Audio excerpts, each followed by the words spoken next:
할렐루야. 주님 감사합니다. 오늘 이렇게 또 봄비도 내리는 이날에 주일날에 좋은 하루 주님께서 우리에게 허락하심을 감사합니다. 무엇보다 우리 마음에 즐거운 것은 우리가 주님을 섬기고 주님의 영광을 찬양하고 주님의 은혜 안에서 살아가는 것입니다. 오늘도 주님께 은혜를 간구합니다. 빛처럼 내리시는 주님의 은혜를 우리 마음속에 충만히 내려주시고 우리 마음에 하나님 나라가 충만히 세워질 수 있도록 평강과 그리고 즐거움과 하나님의 의와 그런 것들 우리 마음속에 세워지기를 원하고 기도합니다. 이 시간도 주신 주님께 감사드립니다. 말씀 가운데서 우리가 하나님의 그 은혜와 그 놀라우신 사랑을 경험할 수 있는 시간들이 될 수 있고 서로 그것을 쉐어하는 놀라운 시간이 되기를 간구합니다. 오늘 예배도 주님께 드립니다. 성령께서 주장하여 주셔서 성령으로 충만케 하여 주시옵소서. 우리 모두 그리스도 예수 안에서 한 형제 자매로서 우리가 서로 섬기며 하나님 나라를 건설하는 데에서 정말 우리가 그 부르심에 감사하며 주님께 더 감사를 드릴 수 있게 도와주시옵소서. 감사드리며 예수님의 이름으로 기도합니다. 아멘.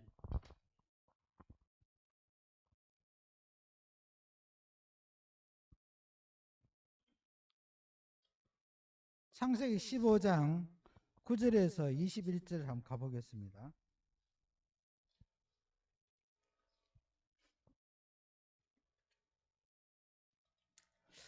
조금 긴데요. 이제 여기 이걸 치워야 되겠네. 다시 쓰더라도 치워야 되겠네. 좀 위험하죠.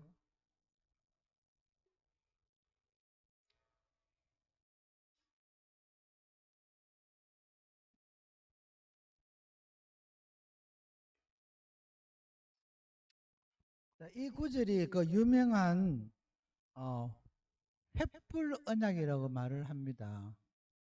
하나님과 아브라함의 맺은 언약인데 여기 이제 짐승을 잡아서 희생 제물을 드리는 것은 고대 건동 지방에서 일반적으로 행하던 그런 풍습 같은 관습 같은 그런 것들 들어가 있습니다. 근데 하나님 특별히 이제 희생 제물을 드리는 것은 앞으로 장차 오실 예수 그리스도의 희생에 대해서 이미 예시하시고 예표하시는 그런 의미가 있기 때문에 뭐 건동 지방에 있는 그 다른 우상을 숭배하는 거 좀 질이 다르죠. 물론 질이 다릅니다. 그런데 여기 읽어보시면은 지금 제가 말씀드렸던 거 쭉 읽어보면은 짐승을 이제 잘라서 배를 가려서 양쪽 나눠서 서로 마주보게 해서 거기에 횃불을 들고 지나가게 되는 것이 이 언약의 어떤 그런 그 순서 같은 그런 게예요. 그 언약을 맺을 때. 근데 배를 가른다는 것은 짐승의 배를 가른다는 것은 피의 언약이라고 볼 수 있습니다. 그래서 예수 그리스도의 피의 언약과 여기서 횃불 언약이 같은 의미로 영적 의미를 지니고 있습니다. 근데 가만히 읽어보시면은 여기서 횃불 사이로 이 짐승들 사이로 횃불이 지나가는데 하나님만 지나갔어요. 아브라함은 안 지나갔습니다. 그래서 아브라함이 안 지나간 이유가 왜 안 지나갔는지 모르죠. 그래서 성경에서 그렇게 묘사해 놓은 것은 이 언약은 하나님의 절대 주권이다. 우리의 어떤 상태와 상관없이 하나님이 맺으시고 하나님이 시행하시고 하나님이 결론을 내릴 것이다라는 그런 강력한 언약의 표시입니다. 그래서 우리가 이것을 횃불 언약이라고 그러는데 이렇게 언약한 것을 만약에 깨면은 서로의 죽음을 의미합니다. 이렇게 짐승을 잘라가지고 서로의 명령을 하고 이것을 어겼을 경우에는 서로의 죽음도 불사한 것이다 라는 의미를 담고 있습니다. 근데 옛날에 이제 한국 같은 경우에 보면은 그 백마언약이라는 게 있어요. 그러니까 중요한 뭐 쿠데타를 한다든지 뭐 국가를 세울 때 뭐 중요한 그런 모임을 하고서 서로 사람들이 그 공동체 안에서 배신자가 없게 하기 위해서 언약을 맺습니다.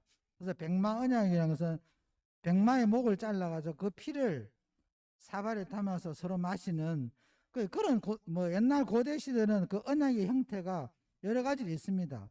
근데 거기서 공통적인 것은 이 언약을 깬 사람은 죽는다라는 의미를 담고 있습니다. 그래서 하나님이 이렇게 횃불 언약을 했다는 것은 하나님이 생명을 담보로 했기 때문에 절대적 언약을 표시를 합니다. 그러니까 아브라함도 그 시대에 살았던 사람이기 때문에 이 언약이 얼마나 엄중하고 얼마나 심각한 것을 알고 있어요. 그래서 문제는 그럼에도 불구하고 아브라함은 계속 하나님을 의심을 했다는 거예요.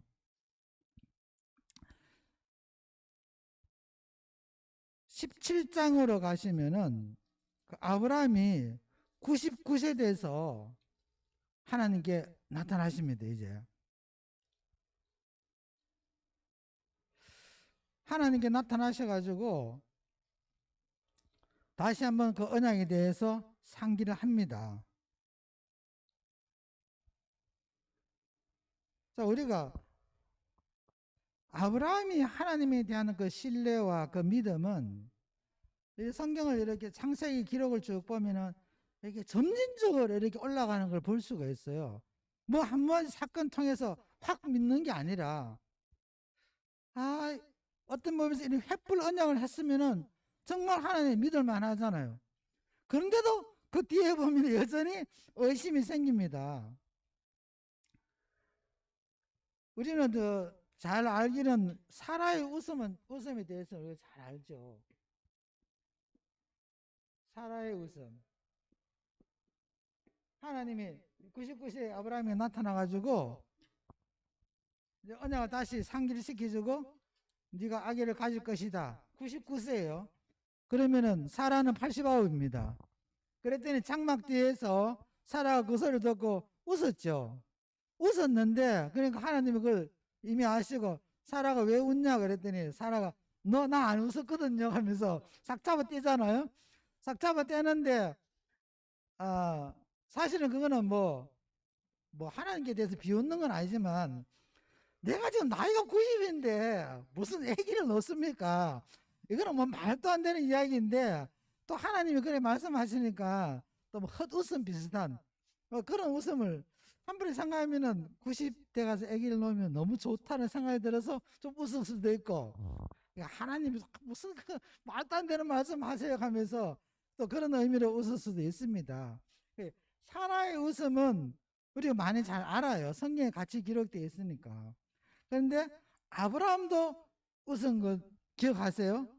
17장에 가시면은 아브라함한테 그때 나타나시고 다시 그 이야기 하니까 아브라함도 웃었어요. 속으로 엎드려 절하면서 아니 내가 지금 나이가 몇 살인데 지금 아기를 낳는단 말입니까? 그래서 그 전에 가면은 또 내가 후사를 그러니까 자기 친족이 가족인도 아니고 자기 종의 자식을 입양해서 후사를 세우겠습니다. 하나님한테 그렇게 이야기한 거예요. 자신이 없는 거죠. 이게 왜냐하면 상식을 이해가 안 되니까. 그래서 사라의 웃음과 동시에 아브라함도 똑같이 웃었다. 우리가 볼 때는 사라의 믿음과 아브라함의 믿음은 질이 다르다 그런 이야기도 합니다. 왜냐하면 하가를 준 것은 결국 사라가 결정한 거니까. 때로는 와이프들이 너무 실수를 많이 해요. 그러니까 아까 그 수양산 그늘이 아무리 깊은데 남편 그늘만 하라 하는 거 남편이 결정할 수 있도록 놔둬야 됩니다. 여자들이 결정 항상 사고 쳐요.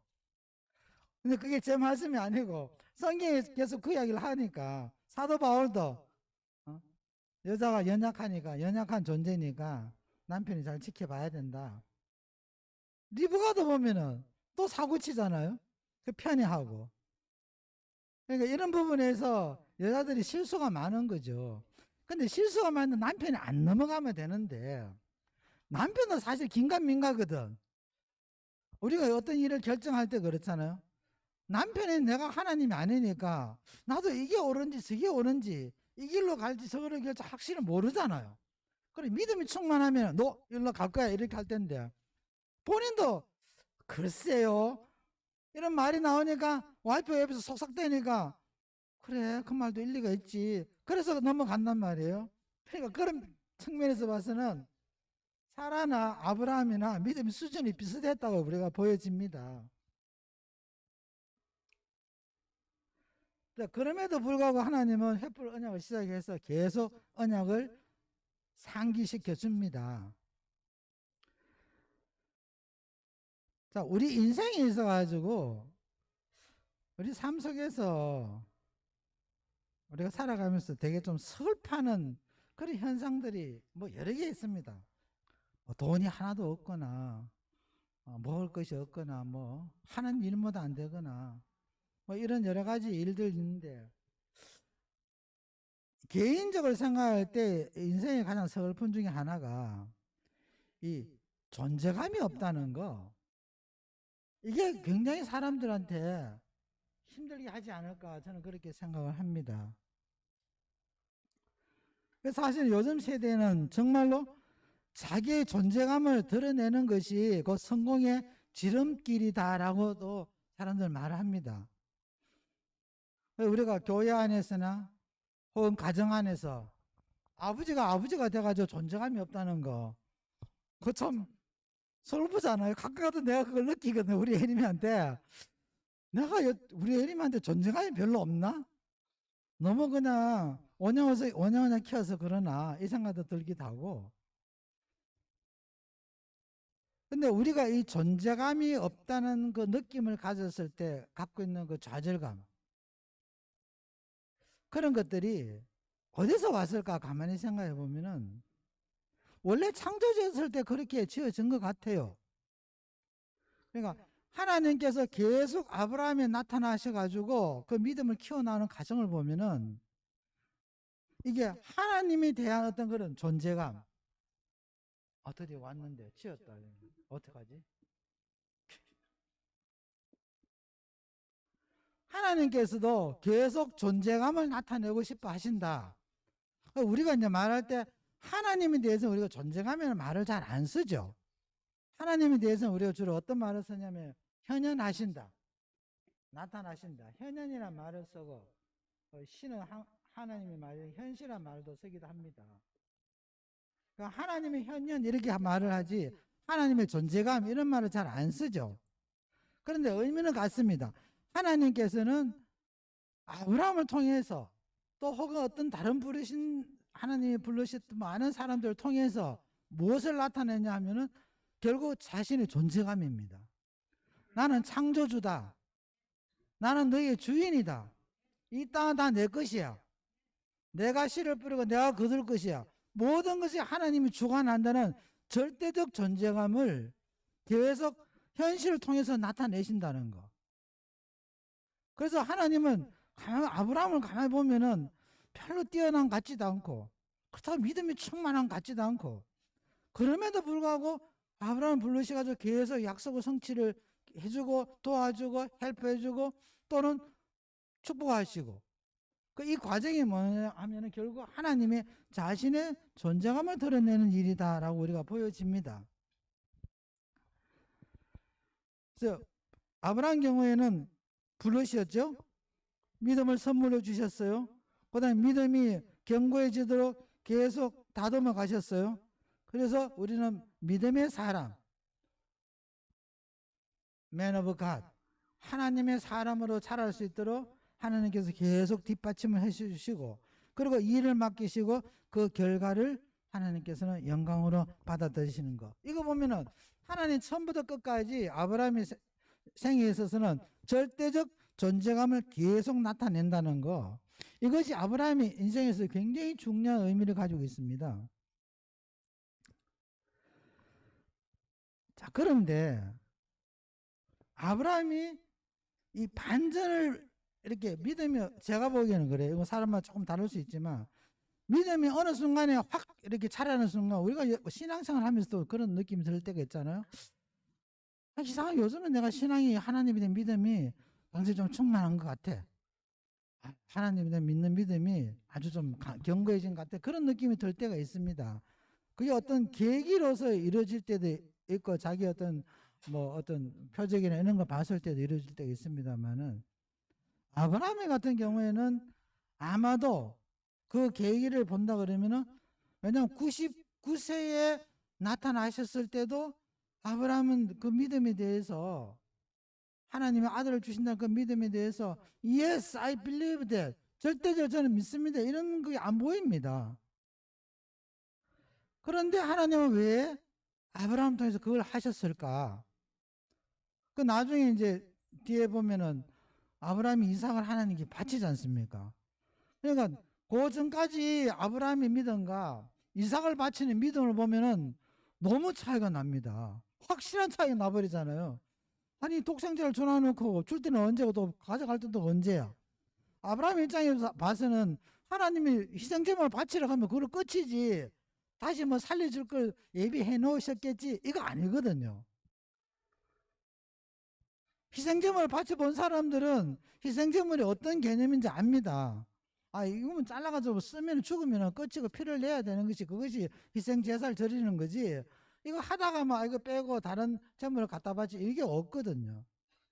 근데 그럼에도 불구하고 아브라함이 이삭을 바쳤다는 것은 그때 그 믿음은 정말 하나님께로부터 의롭다 칭함을 받을 수 있는 그러니까 소돔과 고모라를 심판하기 전에 하나님께서 아브라함 통해서 하신 말씀이 내가 아브라함한테 말하지 않고 무슨 일을 행하겠느냐 굉장한 신뢰감을 보냈습니다. 그러니까 내가 하는 일을 아브라함은 가르쳐주겠다 이야기거든요. 하나님한테 그 정도의 신뢰감을 받았으니까 그때까지도 아브라함 자신의 입장에서는 크게 믿음이 막 충만하지 않지만 하나님은 이미 미래를 보시니까 그런 말씀을 통해서 아브라함의 신앙을 굉장히 뒷받침해 주는 그런 일을 하지 않았을까. 그래서 결론적으로 보면은 아브라함이 그 믿음을 가지는 동기가 어떤 결정적인 계기가 소돔과 고모라의 심판이 아니었을까. 이 심판을 하는 거 보고 이거 하나님은 하나님이시네. 전능자 하나님이구나 하는 것을 확실히 믿었을 겁니다. 그래 그때부터는 아, 이거 하나님은 하신다면 하시는 거구나. 할렐루야. 아마 그런 믿음을 이제 아브라함이 본격적으로 그 믿음의 조상의 그런 위치에 올라갈 수 있는 그 계기가 됐을 거예요. 근데 아브라함의 경우를 가만히 보면은 저희가 처음에 우리 시작할 때 그런 말씀을 드렸어요. 아브라함은 그 갈대아 우르 지방에 살았기 때문에 거기 우상 숭배가 굉장히 많았고 그 우르하고 바벨탑이 세워진 그곳하고 장소가 별로 떨어지지 않아서 거의 같은 영역입니다. 그 노아의 후손들이 바벨탑을 세웠던 것은 두 가지 측면을 볼 수 있어요. 하나는 하나님 물 심판을 받기 때문에 야 까딱하면 우리 또 물 오면 홍수 오면은 우리 다 죽어. 그러니까 이제는 홍수 와도 끄떡 안 하는 탑을 세우자. 그래서 그 지구라타라는 거 지금 흔적이 남아 있습니다만은 거기서 아마 바벨탑을 세웠을 겁니다. 물이 오더라도 꼭대기 가면은 절대 안 넘어지니까. 그래서 자신의 이름을 올리자 그래서 근데 그 상황 속에서 보면은 아브라함이 우상이 드글드글한 시대 하나님을 배신하고 돌아서고 하나님을 잊어먹고 이런 상황 속에 자랐기 때문에 하나님 처음 나타났을 때 여호와 하나님에 대한 어떤 그런 개념이 거의 없었을 것이다. 왜냐하면 그도 결국 우리의 살았기 때문에 우상숭배 했지 않았을까? 뭐 아버지도 했었을 것이고. 그런데 왜 하나님은 아브라함을 선택하셨을까? 그래서 약하고 수가 적기 때문에 이스라엘 선택하신 것처럼 보통 사람을 선택해서 하나님은 위대한 믿음의 사람을 만드셨는 그래서 하나님의 영광을 받으신다라는 이야기를 우리가 했습니다. 근데 신기한 거는 가만히 보면은 아브라함한테 그 믿음의 실을 던져준 사람이 있습니다, 사실은. 확실히 모르지만. 왜냐면 들은 이야기는 자기가 눈으로 본 게 아니니까. 그래서 따지고 봤더니 노아는 홍수 후에 350년을 살았어요.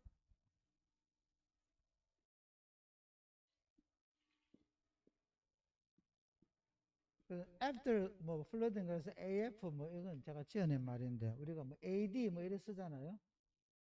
after Christ 뭐 이래 쓰기도 하고 뭐 before Christ BC 연도 이야기할 때 그걸 쓰지 않습니까?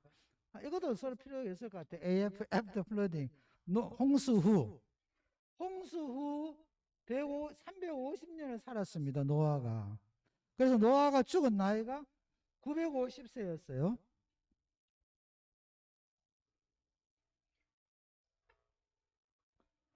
노아가 죽은 나이가 950세였습니다. 성경에 족보가 있는 이유가 있습니다. 그래서 누가 누구를 놓고 또 거기서 이제 마태복음전에 거기 쭉 나옵니다.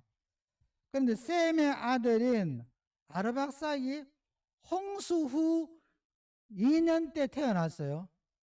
그러니까 홍수가 보통 1년 정도 물이 있었으니까 그 물에서 나오자마자 아기를 가져서 2년 있다가 아르사밧이 태어났습니다. 그리고 475세에 죽었어요.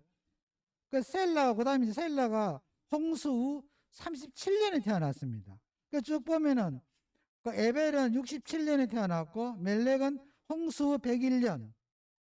자, 르우는 홍수 후 131년. 그 다음에 스룩은 홍수 후 163년에 태어났어요. 그 다음에 나오는 사람이 이제 나홀을 우리가 기억합니다. 나홀은 이제 바로 아브라함의 할아버지죠. 이 나홀은 홍수 193년에 태어났습니다. 그러면 아브라함의 아버지 데라는 몇 년에 태어났냐면은 홍수 후 232년에 태어났어요. 데라는 232년에 태어났고, 그러면은 아브라함은 언제 태어났겠어요? 302년에 태어났습니다. 홍수 이 302년이니까 노아가 살아있는 거예요, 지금. 그리고 노아가 살아있는 그 상황 속에서 아브라함이 태어났으니까 아브라함은 노아를 아는 겁니다.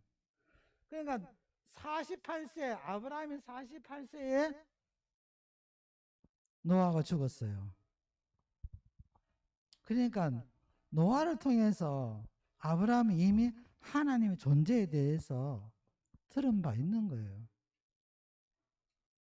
그가 어떤 분이시고 그가 어떻게 인간을 심판하시는가. 전체 이 플러딩 홍수 이 이야기를 노아가 계속 했지 않았겠어요? 후손들한테. 그런데 듣는 인간들도 있고 새끼들이라는 게 어디 뭐 엄마 말대로 아빠 말대로 듣습니까? 지 멋대로 1세대만 내려가도 믿음을 지키기가 힘들어요. 쉽지 않습니다. 아버지 엄마는 신앙이 충만한데 아들들은 왜 저 모양일까? 그 세대가 그런 세대예요. 우리만 그런 것이 아니고 그전 세대도 똑같이 느꼈을 겁니다. 그래서 이 믿음의 교육을 넥스트 제너레이션에 심어주는 게 보통 쉬운 게 아니죠. 근데 그런 측면에서 볼 때 홍수 후에 노아가 그 후손들한테 얼마나 많은 이야기 얘기했습니까? 이 대대를 거치면서 몇 대요? 하나, 둘, 셋, 넷, 다섯, 여섯, 일곱, 여덟, 아홉, 열 10대를 거치면서 살아있으니까 계속 이야기했을 거라고. 니네들 이래 살면 안 돼. 그 자손들이 많으니까 뭐 한 번 모이면 엄청나게 모이겠죠. 그래서 안 오는 놈도 있을 거고 가까이 있는 놈도 왔을 거고 결국은 노아와 아주 가까이 있는 사람들은 그 믿음에 대해서 모르지만 하나님이 그 전에 뭐 그 홍수 이후에 아브라함 전까지 기록이 싹 없지 않습니까? 하나님은 다시 나타나서 인간하고 어떻게 교류했다는 이야기 성경에 없어요. 그 없다는 의미가 뭔가 something 있을 거 아니에요. 하나님이 이것들을 아주 그냥 요번에 물로 그냥 작살냈는데 그래도 못 깨닫고 죄 짓고 난리치는 거 보면은 요번에도 물로 아니고 뭐로 한번 조질까 이 생각 확칠 수도 있어요. 근데 그 방법을 안 쓰시고 결국 거기서 아브라함을 이제 선택하셔가지고 구원의 역사를 시작하시는데 그래서 노아는 아브라함에게 하나님의 이야기를 전했을 겁니다. 그래서 하나님의 존재에 대해서 아브라함은 힘이 하나마 알고 있었을 것이고 거기서 믿음의 첫 역사가 시작되었으니까 이거는 오늘 믿음의 그 계승자가 얼마나 중요한지를 우리한테 알려주는 사건이라 볼 수 있습니다. 그 제가 이걸 지난번에 공부를 하다가 노아가 살아있구나. 아브라함이 태어났을 때 나는 이제 아는 게 아니고 좀 전에 알았지만 그때 공부할 때 그래서 아까 그 적어놨는데 그걸 다시 한번 읽어야 되겠네. 강동 뭐지? 어, 수, 수양산 그늘이 강동 80리를 넘는데 그 수양산 그늘이 아무리 깊은들 남편 그늘만 하랴라는 우리 아침에 공부했어요 그거. 그래서 여자분들 다 동의를 하십니까? 내가 동의를 받았거든요. 그 수양산 그늘이 그렇게 깊다 할지라도 남편 그늘만 하랴. 저희 어머니가 많이 썼던 말이니까 니는 모르지만 나는 많이 들어서 알아요. 예? 그래서 그 노아가 태어나기 전에 제가 기억 한 156년인가 그쯤 아담이 죽었습니다. 아담은 936세를 살아 963세, 36세죠. 그만큼 살아서 900년 넘게 살았으니까 그 상황을 거의 다 보고 있었어요. 노아는 950년, 아담이 950년 살았나? 936년 아닌가? 아무튼 그러니까 이 믿음의 계승자라는 게 오래 살고 볼 일이에요. 예, 오래 살고 볼 일. 그래 자손들은 자꾸 이야기해 줄 거 아니야. 우리 하나님이 어떻다, 하나님 이렇다. 930이요, 36년이에요.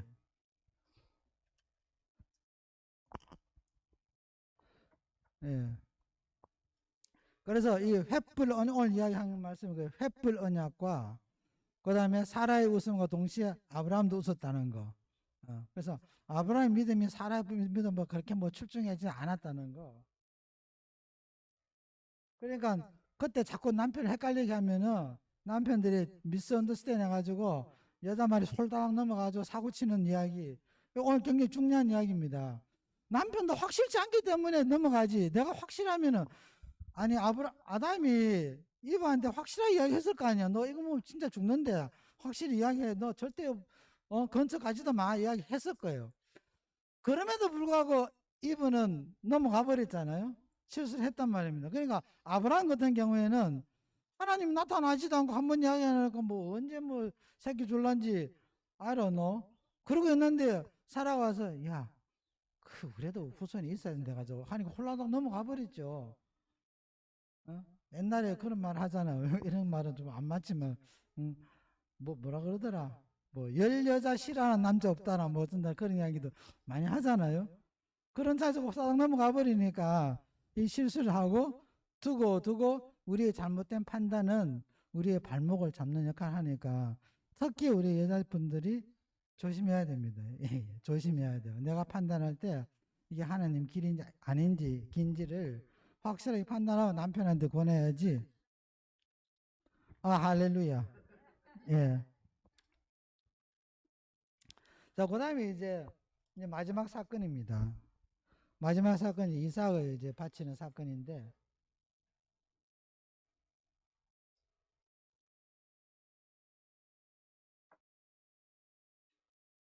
자, 이삭의 사건을 딱 터졌을 때 하나님이 네 아들 바쳐라 이랬을 때 아브라함이 느끼는 하나님의 존재를 어떻게 했을까?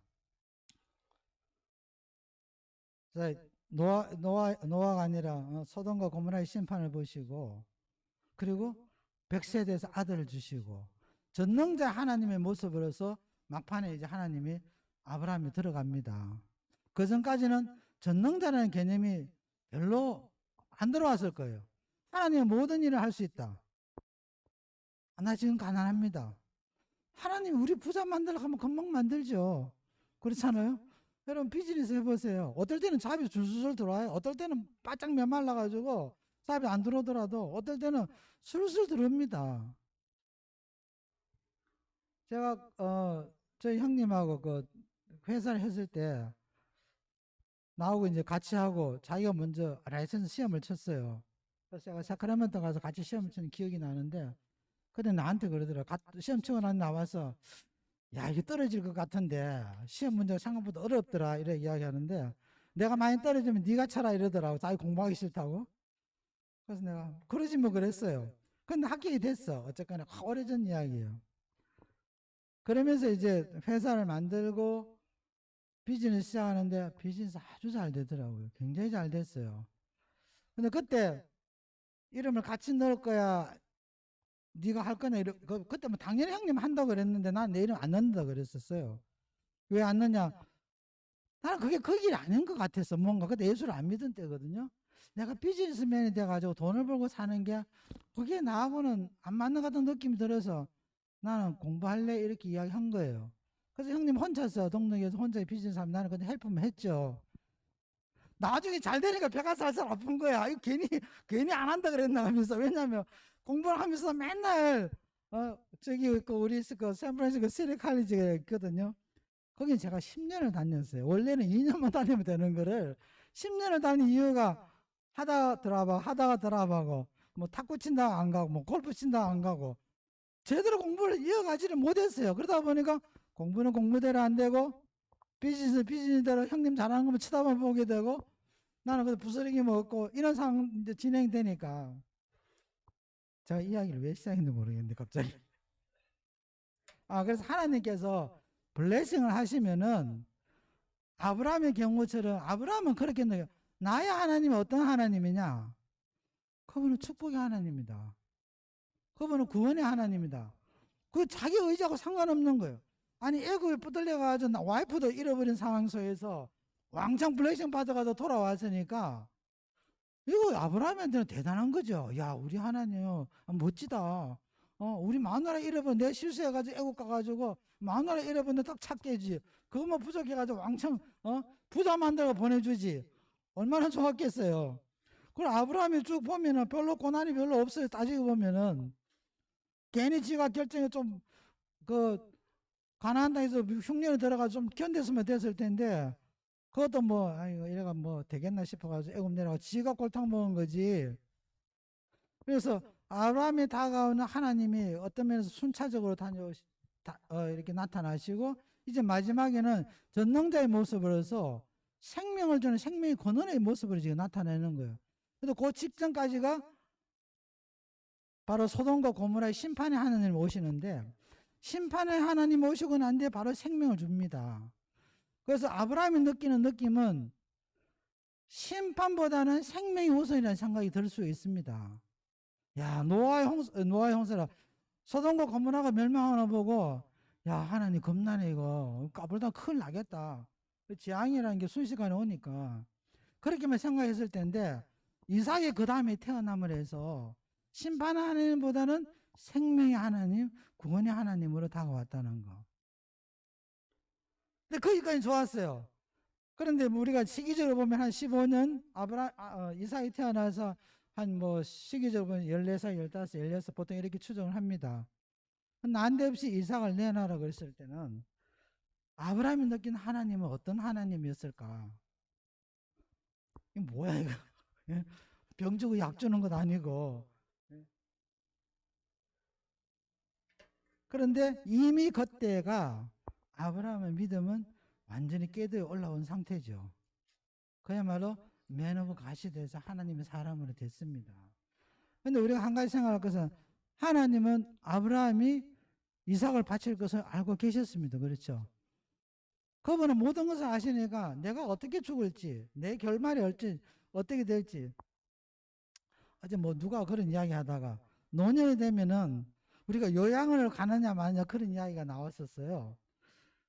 그래서 요양을 생각하니까 되게 서글프더라고. 아니 제대로 걷지도 못해가지고 남의 손을 벌려가지고 죽을 때까지 요양을 살아야 되잖아. 뭐 자식이나 많아가지고 오는 것도 아니고 이게 다 우리 미래의 이야기입니다. 저만 이야기 아니고. 그러면 남편도 죽고 뭐 와이프도 죽고 혼자 있을 때 요양을 들어가 살아? 갑자기 너무 서글프더라고. 그래서 내가 와이프한테 말하기를 나는 요양을 해서 절대로 안 죽을 거야. 어디서 죽을 건데 그러더라고.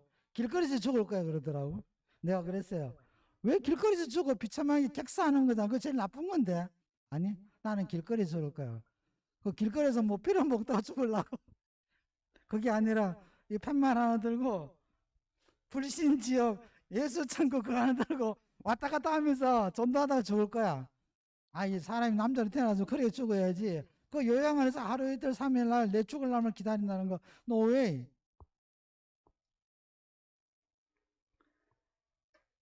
그래서 하나님께서 우리의 쓰고 안고 모든 것을 아시고 내 결론도 이미 아시고 아브라함이 이삭을 바칠 것도 이미 아시는데 하나님은 요구를 하셨어요. 그 이유는 이제 두 가지 우리가 이제 정리가 됩니다. 시간이 지금 많이 됐네. 두 가지는 다음 주에 제가 계속 할게요. 그 끝마치고 이제 야곱으로 이제 좀 가기로 하겠습니다. 땡큐 지저스. 주님 감사합니다. 아브라함의 하나님을 찾아가는 우리 시간들이 나의 하나님을 찾아가는 시간이 될 수 있게 주님 축복해 주십시오. 우리가 나누는 이 말씀들이 우리에게 정말 생명의 하나님으로서 구원의 하나님으로서 전능하신 전능자 하나님으로서 우리가 하나님을 찾는 기회가 되기를 원하고 기도합니다. 아버지 우리 삶 속에서 전능자신 주님의 존재감이 언제나 우리를 찾고 계시지만 우리가 때로는 그것을 놓치고 있습니다. 주님 오늘도 우리가 주님의 얼굴을 바라보며 주님의 손길을 바라보며 주님의 발걸음을 따라가겠습니다. 아버지 아브라함을 축복하신 아버지 오늘 우리도 축복하실 것을 믿습니다. 우리 삶 가운데 하나님의 뜻이 이루어지는 것이 가장 큰 축복인 것을 우리가 믿어 의심치 않습니다. 우리가 더 큰 믿음으로 주님 앞에 나아갈 수 있게 도와주십시오. 감사하며 예수님의 이름으로 기도합니다. 아멘. 아멘.